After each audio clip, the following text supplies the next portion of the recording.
स्वागत करिए।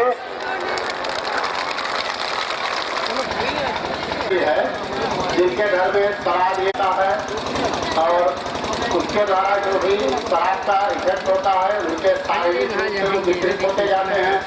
जिनकी उम्र 70 साल होनी चाहिए वो 40 वर्ष में ही शराब के नशे के कारण कमजोर होते हैं, कई बीमारियों का सामना करते हुए खुद अनुरोध करता हूँ कि आप लोग जिनके यहाँ लेहन बन रहा है या जो भी पुरुष शराब का सेवन कर रहे हैं, आप सारे महिला संगठित होकर के उनको छोड़ने का प्रयास कराएं और बच्चों को ज्यादा से ज्यादा पढ़ाने का प्रयास। बूढ़े हैं, अब आपके जो बूढ़े हैं ये विधवा भी है, विधवा है, इनकी उम्र कितनी होगी? 60-65। अच्छा, अब आप लोग जो है अपने आसपास देखिए, क्या आसपास 60-65 साल का कोई आदमी जिंदा है? आपके गांव में बुढ़े मर्द कम है और महिलाएं ज्यादा हैं, ऐसा है? ऐसा क्यों है? क्योंकि आपके गांव में जितने पुरुष हैं वो शराब ज्यादा पीते हैं। आपके गांव के पुरुष शराब पीते हैं। ये आप जब अपने गांव में देखते हैं तो महिलाएं इस तरह की ज्यादा हैं और पुरुष नहीं है। इसलिए मैं ये बताना चाहूंगी कि आपके जो बच्चे हैं और ये जितनी महिलाएं हैं उनका भविष्य आपके हाथ में है। कितने लोग अच्छा पीछे में शराब पीते हैं? हाँ बताओ, उड़ाओ उड़ाओ, कोई नहीं बोलेगा, तुम लोग बताओ कितने लोग? हाँ,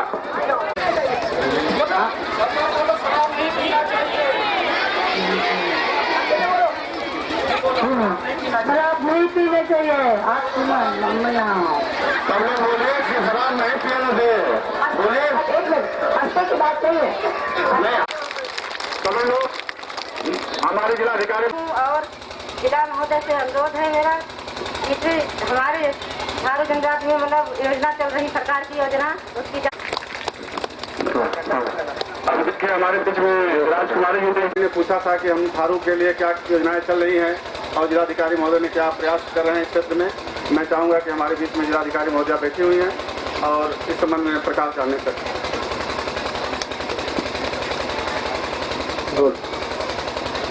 आज की सभा में उपस्थित माताएं, बहनों, बच्चों और प्यारे भाइयों, हम सब बहुत दूर से आपके यहाँ पे एक थारू लोकमंच का कार्यक्रम लेकर आए हैं और साथ ही साथ सभी योजनाओं का आपको यहाँ गाँव में कैंप चल रहा है। हमारे जो जितने अधिकारीगण हैं वो यहाँ पे इसलिए आए हैं ताकि हम आपको बता सके कि सरकार द्वारा, माननीय मुख्यमंत्री जी द्वारा यहाँ पे क्या क्या योजनाएं आपके आने वाले भविष्य के लिए चलाई जा रही हैं। मैं अपने अधिकारियों से कहूँगी कि एक एक करके जो है योजनाएं बताएं ताकि आपको उसका लाभ पहुँचाया जा सके। ताली बजाए एक बार। हमने एक बोलो। समाजवादी पेंशन माननीय मुख्यमंत्री जी की महत्वाकांक्षी योजना है। इस योजना की कुछ पात्रता शर्तें निर्धारित की गई हैं। सबसे पहली पात्रता शर्त ये है कि वो जो लाभार्थी है उसके पास जो है 1 हेक्टेयर जो है सिंचित कृषि क्षेत्र होना चाहिए और असिंचित यदि क्षेत्र है तो 2 हेक्टेयर होना चाहिए। और दूसरा ये है कि उस लाभार्थी के पास जो है मैकेनिज्ड मोटर वाहन, मोटरसाइकिल और गाड़ी इस तरह के जो है साधन न हो। तीसरा ये है कि मतलब उस लाभार्थी के परिवार में जो है कोई विधवा विकलांग बचपन पूर्व से ना पा रहा हो। किसान बीमा दुर्घटना योजना जो है यह सरकार द्वारा किसानों के लिए संचालित की जा रही है, जिसमें 12 वर्ष से 70 वर्ष के किसानों तो अगर कृषि के कारण माने किसी भी कारण से आकस्मिक दुर्घटना से, सामूहिक दुर्घटना से, सांप काटने से अगर मृत्यु हो जाती है तो 4 माह के अंदर आप आवेदन करेंगे। 4 माह के बाद अगर आवेदन नहीं कर सकते हैं किसी कारण से तो जिलाधिकारी महोदय द्वारा 1 वर्ष तक की छूट प्रदान की गई इस योजना में। अगर आप आवेदन करते हैं तो आपको 5 लाख की धनराशि तत्काल प्रदान की जाएगी। इसी प्रकार से जिसके पास कोई भी भूमि नहीं है वो आम आदमी बीमा योजना के अंतर्गत उसको कवर किया गया है। आम आदमी बीमा योजना 18 वर्ष से लेकर 59 वर्ष के तक के व्यक्ति के लिए यह योजना है। इसमें किसी व्यक्ति की सामयिक मृत्यु हो जाती है उसे 30,000 रुपये प्रति व्यक्ति दिया जाएगा।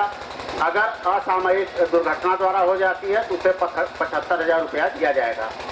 प्रत्येक परिवार में 2 बच्चों को 9 से 12 कक्षा तक के लिए 100 रुपया प्रति माह पेंशन का भी योजना प्रावधान है।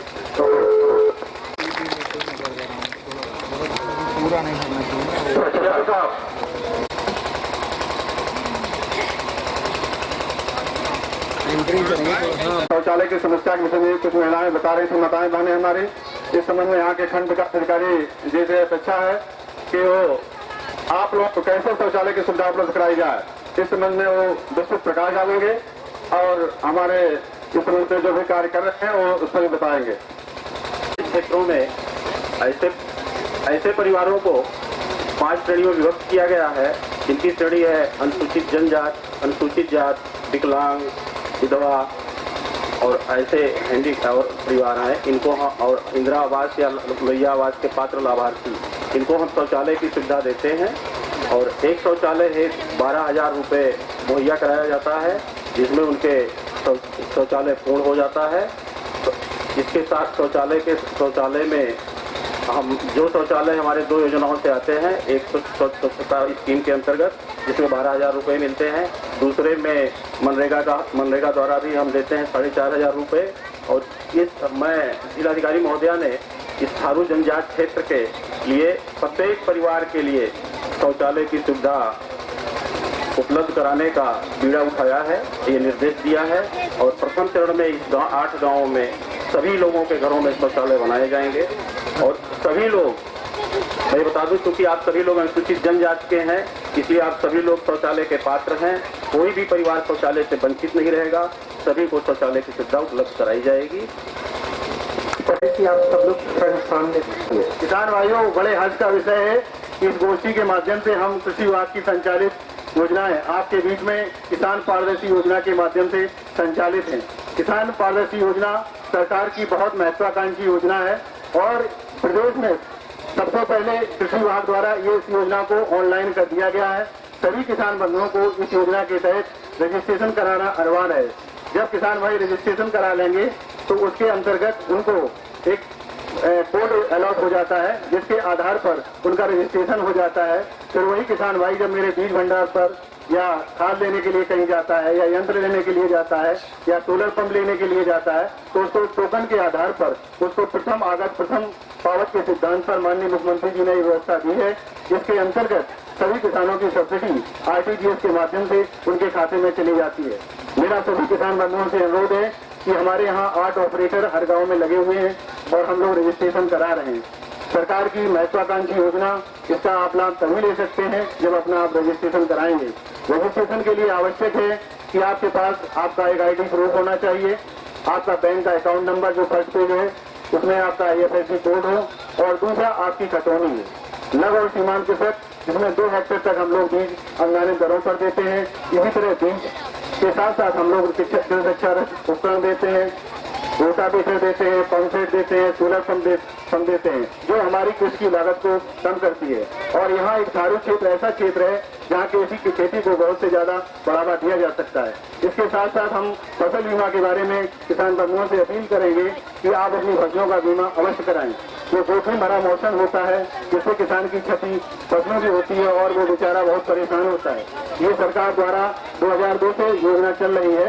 इस योजना के अंतर्गत जो भी हमारे ऋणी कृषक हैं वो अपनी संबंधित शाखा में जहां उनका किसान क्रेडिट कार्ड है वहां की शाखा प्रबंधक को पूर्व में जिलाधिकारी महोदया के कुशल नेतृत्व में बैठक करा करके उनको किया जा चुका है। तभी आप उससे आच्छादित हो जाएंगे और आपके जोखिम को कम हो सकता है। और इसके लिए हमारे जनपद में जिला कृषि अधिकारी और संबंधित SDO और CPO सभी आपके साथ तत्पर है। क्षेत्र में हमारे DTM और ADO भी उपलब्ध है। किसी को कभी जानकारी के लिए हो तो आप संपर्क कर सकते हैं। उसके बाद मैं BA कहाँ से करूँगी, डिग्री कहाँ करूँगी, इसके लिए हमें व्यवस्था की जाएगी। हम थारू समाज हैं, इसलिए हमारे बच्चों को पढ़ने के लिए क्या सेवा की जाएगी, क्या व्यवस्था है। थारू समाज के सभी महिला और पुरुषों का हार्दिक स्वागत है। बड़ी खुशी की बात है कि एक बालिका ने इंटरमीडिएट की शिक्षा के बाद उच्च शिक्षा प्राप्त करने के संबंध में जो है प्रश्न पूछा है। आप सभी की जानकारी के लिए मैं बता दूं कि आपके थारू क्षेत्र में 15 ग्राम पंचायतें हैं, जिसमें 38 प्राथमिक विद्यालय और 19 उच्च प्राथमिक विद्यालय संचालित हैं। इसके साथ ही जनजाति क्षेत्र के अंतर्गत जो है समाज कल्याण विभाग द्वारा भी जो है प्राथमिक विद्यालय और इंटरमीडिएट कॉलेज के आवासीय विद्यालय, एकलव्य विद्यालय और आश्रम पद्धति विद्यालय भी संचालित है।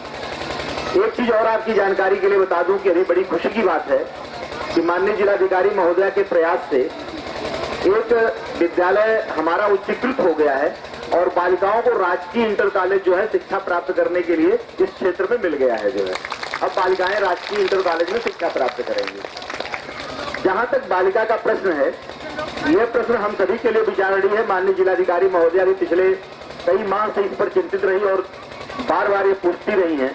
इस जनजाति क्षेत्र में जो है जंगल होने के कारण जो है कोई उच्च शिक्षा के लिए डिग्री कॉलेज नहीं है।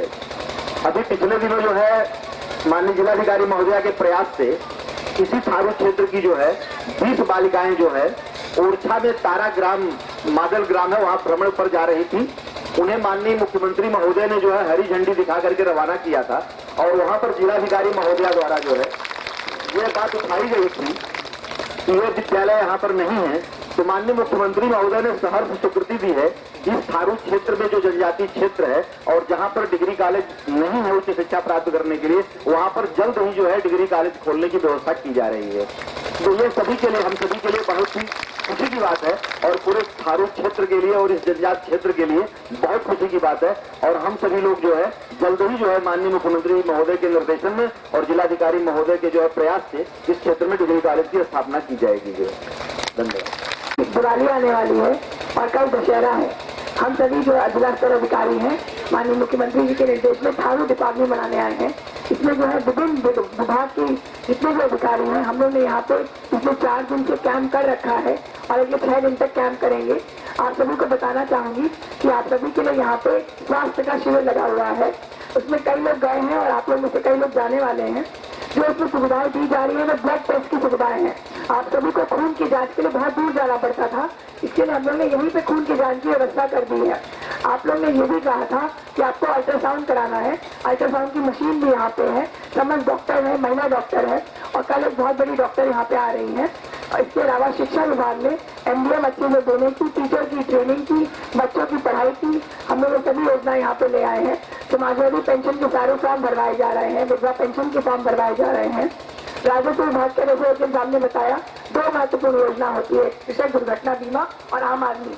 आप सभी का फॉर्म भरवाया जा रहा है। मैं निवेदन करूंगी कि जितने लोग हैं बिना चूके और बिना भूले अपना फॉर्म भर दीजिएगा। विधवाएं जितनी बैठी हुई हैं आप सभी जो है अपना फॉर्म भर दीजिए और मेरे अधिकारीगण जो है फॉर्म भरवा लीजिए। हमारा प्रयास ये है कि इस दिवाली में जो शासन की रोशनी है वो हम आप तक ले आए ताकि पूरा उत्तर प्रदेश भी जगमगाए और आप भी जगमगाए। हमें आपका साथ चाहिए कि आप इस शिविर में हमारा साथ दीजिए और भारी मतों से बताइए।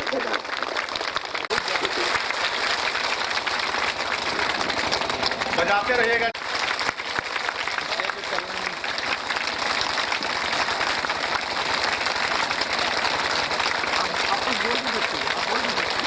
यही प्यारी बहनों, मैं इनका कहना चाहूंगी कि आप बहुत प्यारे हैं और हमारे यही प्यार है कि हम आपके घर घर में दिया जाए और कल यहाँ पे जाए तो आपके जरूरत। अच्छा, कल आप लोग जो है जिसका भी स्वास्थ्य परीक्षण करा दीजिएगा। बार बार इतनी सारी व्यवस्था नहीं हो सकती है। हम लोग अपना ऑफिस छोड़ के आप करेंगे। अगर सभी के घर में शौचालय बन रहा है, अगर नहीं बन रहा है तो बनेगा। इस 9 दिन में सबके घर में शौचालय बनना है, ठीक है? हम लोग शौचालय बना के जाएंगे। आपको क्या करना है? इस्तेमाल। जनगण मन अधिनायक जय हे भारत भाग्य विधाता। पंजाब सिंध गुजरात मराठा द्राविड़ उत्कल बंगा, विंध्य हिमाचल यमुना गंगा उच्छल जलधि तरंगा। तव शुभ नामे जागे तव शुभ आशीष मांगे, गाहे तव जय गाथा। जनगण मंगल